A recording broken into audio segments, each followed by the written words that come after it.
太多了。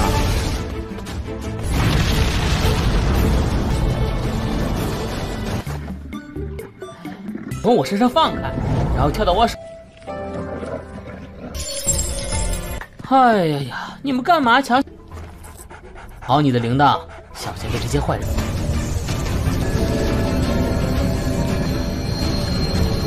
自己成长的肥料。我劝你还是省省心。省钱的。 Halo semuanya, selamat datang di Ruang Film. Bagaimana kabar kalian semua? Semoga selalu sehat dan baik-baik saja. Sesuai jadwal, jadi pada hari ini kita akan kembali melanjutkan series Donghua Supreme God Emperor episode 216 sampai 220. Di bagian sebelumnya, di Tanah Suci Chiao, dari Xiao Yun, yakni seorang wanita sain atau wanita suci, mewariskan segala kekuatannya dan posisinya sebagai wanita suci kepada Xiao Yun. Di sisi lain, tepatnya di Pulau Tianxi, terlihat banyak dari para praktisi yang berdatangan karena mengincar harta yang berada di Aula Xiaoyu. Selain terdapat harta, Aula Xiaoyu juga ternyata merupakan sebuah tempat yang menyegel ras tulang. Tanya praktisi dari ras manusia saja, pasukan dari ras roh juga sempat diperintahkan oleh Sang Ming untuk datang ke sana. Di Aula Xiaoyu, tampak sempat terjadi pertikaian antara Wan Wusheng menghadapi Shen Wufeng dan Jun Wuxi. Selain itu, Mu Yundan sengaja memancing keributan kepada Shen Wufeng dan Jun Wuxi dengan cara melemparkan bola guntur api hitam kepada mereka, sehingga pertarungan pun tak dapat dihindari lagi. Scene berlanjut di Istana Penyegelan Ras Tulang atau Aula Xiaoyu, tampak sedang terjadi pertarungan hebat antara Mu Yun menghadapi Jun Wuxi dan Shen Wufeng. Selepas mendapatkan serangan dari pedang milik Mu Yun, tiba-tiba saja Jun Wuxi menunjukkan sosok aslinya yang ternyata adalah Ras Tulang. Usut penyusut, alasan Jun Wuxi berlindung di Sekte Xingdan bukanlah karena serangan dari ras roh saja, melainkan dia itu ingin membebaskan ras tulang dari segel yang ada di Aula Xiaoyu. Tanpa rasa ragu dan sangat cepat, Jun Wuxi melepaskan serangan kepada Shen Wufeng yang mengakibatkan dia tak berdaya lagi. Ia berencana ingin menghabisi Shen Wufeng dan alasan agar identitasnya sebagai ras tulang tidak bocor. Jun Wuxi kemudian tanpa tanggung-tanggung tidak hanya menghabisi Shen Wufeng saja, ia juga melenyapkan seluruh tubuhnya. 你在这里很不方便。 Selepas menghabisi Shen Wufeng, Jun Wuxi berencana akan menghabisi Mu Yun untuk mendapatkan api surgawi darinya. Bukannya takut, Mu Yun justru segera menggabungkan kedua api surgawinya dan langsung melemparkan bola guntur api hitam yang menghancurkan pertahanan Jun Wuxi. 太多了。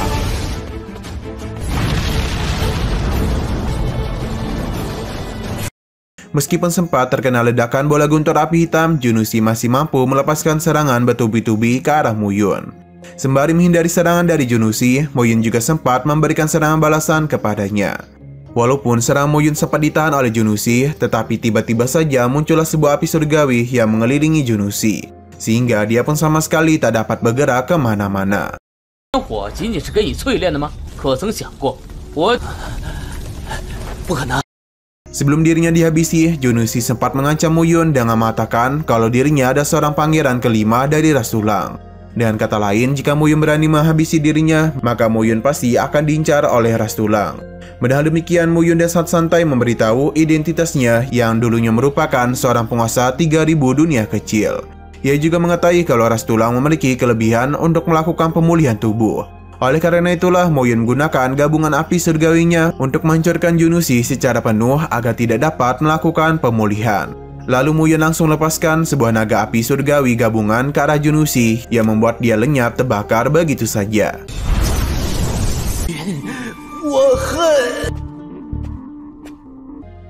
Setelah melenyapkan Jun Wuxi, tiba-tiba saja seekor anjing hitam besar muncul dari arah belakang Mu Yun. Melihat kedatangan anjing besar itu, Mu Yun hanya bisa terdiam dan terkejut. Ia juga bertanya-tanya dari manakah anjing besar hitam itu datang. Pada saat Mu Yun yang menyerang anjing besar hitam, secara mendadak anjing itu duduk seolah-olah Mu Yun adalah majikannya sendiri. Mu Yun yang melihat hal demikian pada awalnya merasa kebingungan. Hingga pada akhirnya Mu Yun pun mulai teringat kalau anjing hitam besar itu dulunya adalah hewan peliharaannya yang bernama Xiao Hei, yang ternyata adalah binatang suci anjing lolongan bulan. Lantas Mu Yun kemudian langsung memeluk Xiao Hei dan mencoba bermain-main bersamanya. Xiao Hei yang juga menyadari kalau Mu Yun adalah majikannya, mulai menunjukkan rasa kegembiraannya dengan cara menjilat-jilati Mu Yun. 从我身上放开，然后跳到我手。Setelah itu, Xiaohe mengubah wujud yang awalnya tubuhnya sangat besar, sekarang menjadi anjing kecil yang imut. Melihat tubuh Xiaohe yang mungil itu, Mu Yun sempat merasa terharu karena Xiaohe terus-menerus menunggu kedatangan dirinya di aula Xiaoyu.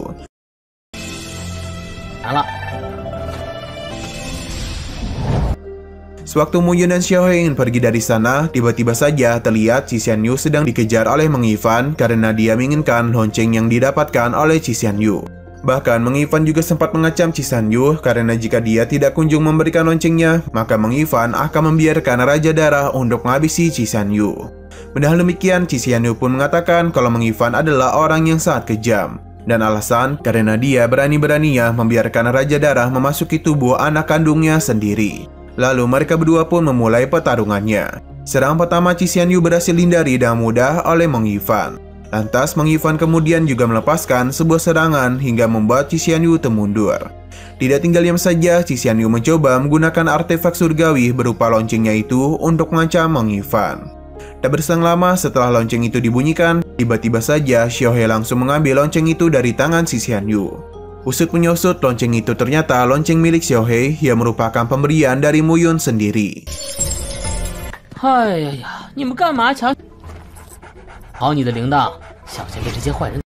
Melihat kedatangan dari Mu Yun bersama dengan Xiaohe, Qi Xianyu pun bergegas mendekatinya dengan tujuan untuk melindungi dirinya. Berbeda dengan Meng Yifan, ia justru menjadi sangat emosi dan berencana akan membalaskan dendam kematian dari anaknya. Tanpa pikir panjang lagi, Meng Yifan langsung mencoba menyerang Mu Yun. Namun Mu Yun justru dengan santai menyuruh Xiaohe untuk mengurus Meng Yifan. Hal tersebut membuat Meng Yifan dan Qi Xianyu merasa sangat kebingungan dan menganggap kalau Mu Yun sedang bercanda. Hingga pada akhirnya Qi Xianyu dan Meng Yifan pun menjadi sangat terkejut karena tiba-tiba saja Xiaohe berubah menjadi sangat besar. Pada saat itu semua serangan Meng Yifan sama sekali tak dapat melukai Xiaohe, sebab semua serangan itu dilempar-lempar dengan mudah olehnya. Bahkan serangan yang begitu besar dari Meng Yifan saja hanya ditelan dengan santai oleh Xiaohe. Sehingga Meng Yifan pun menjadi bertanya-tanya anjing jenis apakah Xiaohe itu sebenarnya. Sewaktu Meng Yifan sedang lengah, Mu Yun segera mengambil kesempatan untuk menyerang. Namun serangan Mu Yun berhasil digagalkan oleh Meng Yifan dengan kekuatannya. Melihat kekuatan Meng Yifan itu, Mu Yun mulai menyadari bahwasanya kekuatan itu merupakan sebuah metode rahasia milik Raja Darah. Selain itu, ia juga memberitahu kalau sebenarnya 10.000 tahun yang lalu, kuil darah bayangan hijau dikutuk oleh semua orang di daratan. Kemudian dengan penuh emosi, Meng Yifan melepaskan sebuah tebasan dari cakar kecilnya kepada Mu Yun. Akan tetapi, serangan itu masih mampu ditahan oleh Mu Yun. Mu Yun juga langsung membalaskan sebuah serangan menggunakan pedangnya, hingga membuat cakar kecil milik Meng Yifan musnah.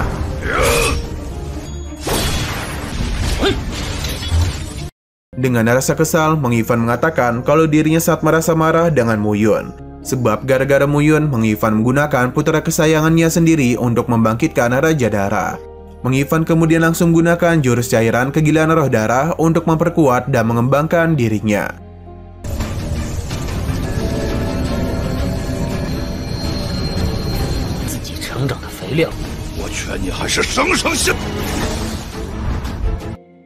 Tak tinggal diam saja, Mu Yun dengan sangat cepat melepaskan serangan bertubi-tubi dari tebasan pedang penghancurnya.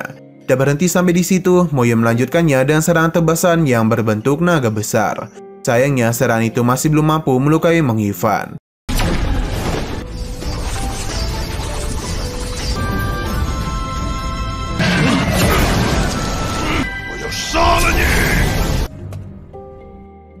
Setelah itu, dengan santainya berjalan, Meng Yifan membocorkan sebuah informasi mengenai ayah Mu Yun, yaitu Mu Xingyu.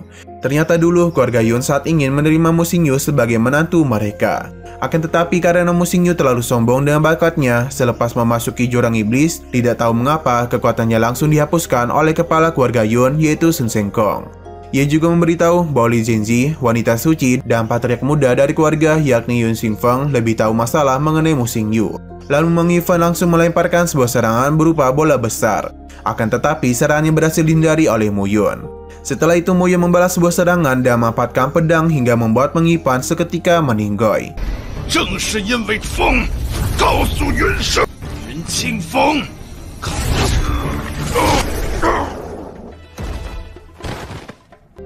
Sesudah Meng Yifan meninggoy, tiba-tiba saja muncul dua pengawal yang datang entah dari mana. Sehingga Mu Yun langsung memerintahkan Xiaohe untuk mengusir mereka. Selepas berhasil mengusir dua pengawal itu, Mo Yun memberitahu Qi Xianyu kalau mereka harus berhati-hati. Sebab dalam 10.000 tahun terakhir, ada sesuatu yang tak biasa berdatangan ke aula Xianyu. Mo Yun kemudian mencoba memancing Yu Xingfeng dan cara memanggilnya yang ternyata sedang bersembunyi memantau dari kejauhan. Sebelum membiarkan Mo Yun berhadapan dengan Yu Xingfeng, Qi Xianyu sempat mengingatkan Mo Yun bahwasanya Yu Xingfeng tak bisa diremehkan, karena kekuatannya jauh lebih kuat daripada Meng Yifan dan Jun Wuxi. Di sisi yang berbeda, terlihat dua pasukan ras roh baru saja menghabisi pasukan-pasukan dari ras manusia. Kembali ke Mo Yun, ia bersama dengan Qi Xianyu dan Xiao He tiba di sebuah menara yang di atasnya terdapat kuil Xiao Yu. Di sana Qi Xianyu tiba-tiba saja merasa kalau Mo Yun seolah-olah adalah penguasa aula Xiao Yu, dan aula Xiao Yu adalah tempat asal Mo Yun sendiri. Saat mereka mendekatinya, Xiao He mendadak menggonggong sendirian, seakan-akan memberitahu Mo Yun kalau di dalam kuil Xiao He terdapat sebuah bahaya. Lantas, Mo Yun memerintahkan Xiao He untuk turun bersama dan Xi Xianyu dan membawa dia ke tempat yang aman.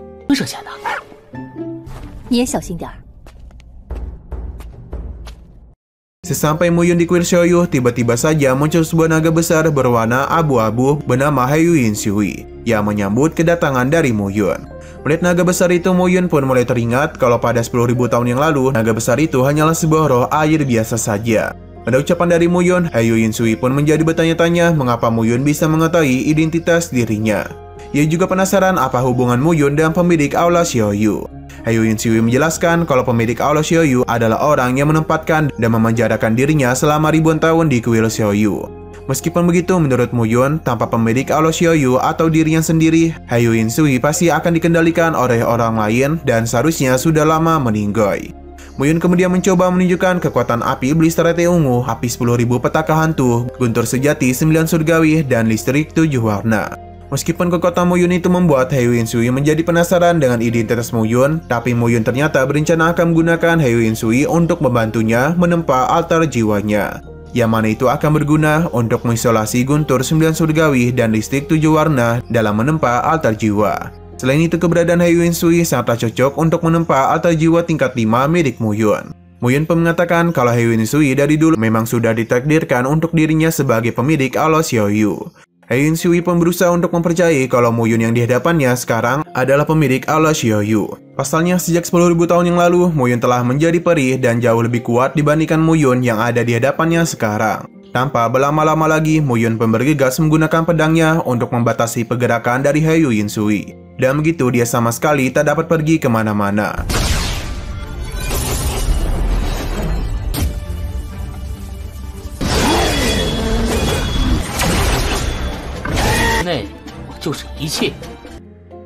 Setelah mengikat Heyu Yinshui, Mo Yun langsung menggunakan gabungan kedua api surgawi ditambah dengan guntur 9 surgawi miliknya.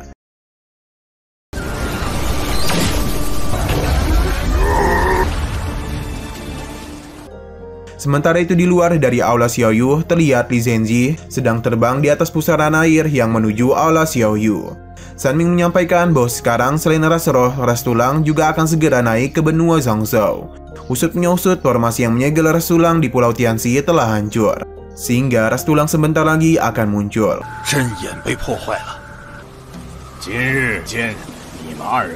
Sesudah menyampaikan hal demikian, San Ming pun bergegas untuk berpamitan dan pergi menjauh dari sana. Baru saja mencoba menjauh, ia langsung terkena serangan dari Yu Xingmu. Meskipun begitu, San Ming tetap saja berhasil lari menjauh. Sementara itu, Li Zhenji hanya bisa terdiam termenung karena benua Zhangzhou yang akan hancur gara-gara ras roh. Berbeda dari Yu Xingmu, ia justru mengajarkan kedatangan ras-ras asing ke benua Zhangzhou. Karena memang pada dasarnya benua Zhangzhou akan selalu menjadi medan perang bagi semua ras.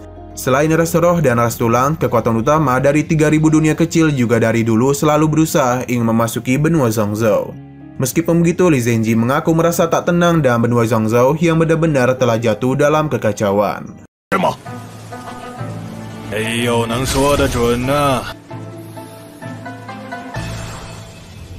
Sementara itu, di dekat kuil Xiao Yu, terlihat Yu Xingfeng sedang dalam perjalanan menuju ke sana. Pada saat yang bersamaan, tiba-tiba saja terjadi sebuah getaran yang mengguncang seluruh aula Xiao Yu.